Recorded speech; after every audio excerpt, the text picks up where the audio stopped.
Hello, my name is Amy Jones, and I would like to talk to you for a minute about Black History Month. I'm really happy that the group Dynamix is doing something to kind of spread the word and to discuss it and to begin a dialogue about Black History Month here on campus. Davis and Elkins has an incredible amount of diversity, and it's something that we really need to celebrate, particularly when we look at the history of civil rights and Black history in the United States of America. You know, life today is very different than it was 30 years ago, 50 years ago, 100 years ago, and it is incredible the amount of adversity that we've overcome. And we've done that by having dialogue and working together and discussing our differences and our cultures and our heritage, and it's very important that we continue to do that. One of my mothers recently has edited and published a book about the civil rights movement and actually the Jewish movement in the civil rights movement in the United States of America. And in this book she focuses on the stories of women particularly as they struggle to as African Americans struggle to even have voting rights and to be treated as equal and fair citizens. There are very powerful stories in that book, and there are very powerful stories that many people on this campus can tell and share so that we can celebrate Black history here at Davis and Elkins College.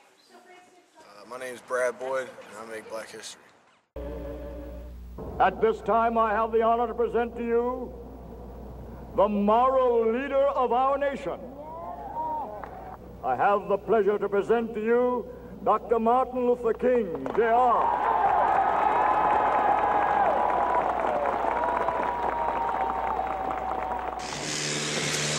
My name is Chelsea Davenport, and I make Black history. Hello, I'm Harry Henderson, and I teach at D&E in the business department.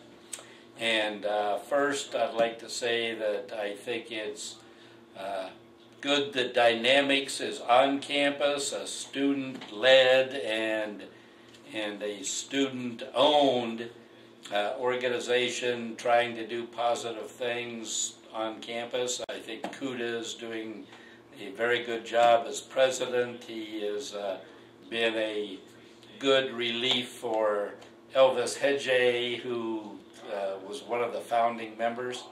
But Black History Month, Kuda asked me to say a few things about that, and I think it's good that Dynamix is sponsoring an event, and I hope it is fun for the D&E students.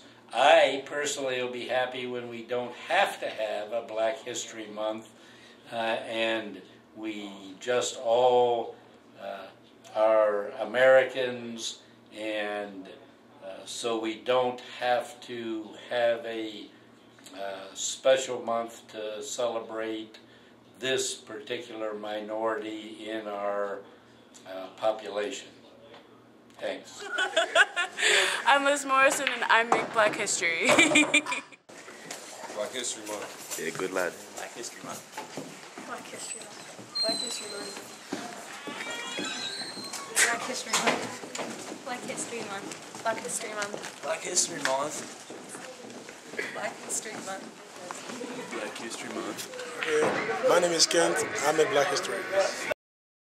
My name is Melvin Mark, M-A-R-K-S. I was born and raised here in Elkins, West Virginia from 1933. I grew up here. I attended school here, the school whose steps I'm sitting on now, Riverside School. I graduated from Riverside School in 1951. The youth do not look upon situations as I did, even as a black man. And this comes with the growing gradual change where it's no longer you do it because the law said so. You do it because you're smart. You begin to learn people. I can recall, even right now, when I, with my son and my daughters, with their friends, their white friends, they all come around. They play some of the rap music, talk about nigga this, nigga that. Except goes through me, but they don't even think about it. It doesn't even faze them. As an older adult, I still have memories, negative memories. They don't have that many negative memories. That's good. So this makes things, the transition is coming, whether people like it or not. It's moving faster than people realize. It's moving through the youth. Because what I responded was ready to fight when I heard that. Yeah. They don't even think a thing about it, And this is good. It's very positive. So the black history doesn't change. You know, what has happened in the past, it still has happened. You know, but moving to us, well, a president, you know, all of a sudden, bam. And you told me 10 years ago we had a black president. I said, well, maybe. I don't know. But, you know, people's mindsets, you know, are different there. And we made some things. A lot of times you hear people say, well, things are just as bad now, but things are not just as bad as they were. Things are moving in a very positive way, I think. My name is Rachael and I make Black history. We the people, in order to form a more perfect union. 221 years ago, in a hall that still stands across the street, a group of men gathered and with these simple words launched America's improbable experiment in democracy. Farmers and scholars, statesmen and patriots who had traveled across the ocean to escape tyranny and persecution finally made real their Declaration of Independence at a Philadelphia convention that lasted through the spring of 1787. The document they produced was eventually signed, but ultimately unfinished. It was stained by this nation's original sin of slavery, a question that divided the colonies and brought the convention to a stalemate until the founders chose to allow the slave trade to continue for at least 20 more years and to leave any final resolution to future generations. Of course, the answer to the slavery question was already embedded within our Constitution, a Constitution that had at its very core the ideal of equal citizenship under the law, a Constitution that promised its people liberty and justice, and a union that could be and should be perfected over time.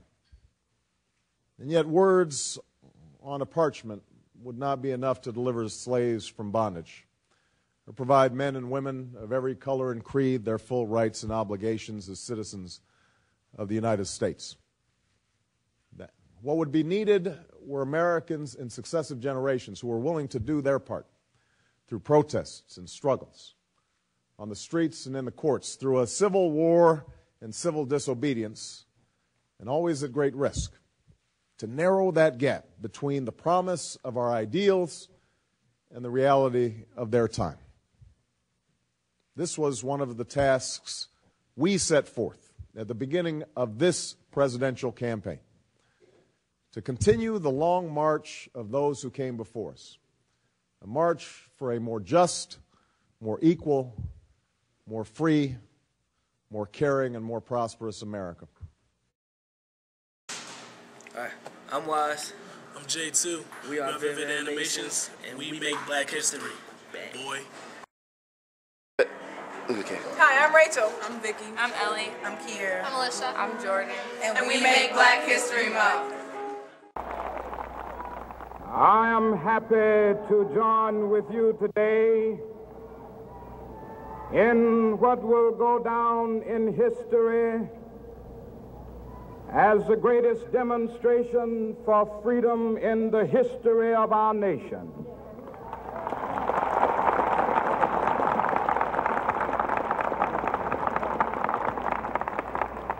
Five score years ago, a great American in whose symbolic shadow we stand today signed the Emancipation Proclamation. This momentous decree came as a great beacon light of hope to millions of Negro slaves who had been seared in the flames of withering injustice. It came as a joyous daybreak to end the long night of their captivity. But 100 years later, the Negro still is not free. 100 years later, The life of the Negro is still sadly crippled by the manacles of segregation and the chains of discrimination. 100 years later, the Negro lives on a lonely island of poverty in the midst of a vast ocean of material prosperity. 100 years later, the Negro is still languished in the corners of American society and finds himself in exile in his own land. And so we've come here today to dramatize a shameful condition. In a sense, we've come to our nation's capital to cash a check. When the architects of our republic wrote the magnificent words of the Constitution and the Declaration of Independence, they were signing a promissory note to which every American was to fall heir. This note was a promise that all men, yes, black men as well as white men, would be guaranteed the unalienable rights of life, liberty, and the pursuit of happiness. It is obvious today that America has defaulted on this promissory note insofar as her citizens of color are concerned. Instead of honoring this sacred obligation, America has given the Negro people a bad check, a check which has come back marked insufficient funds.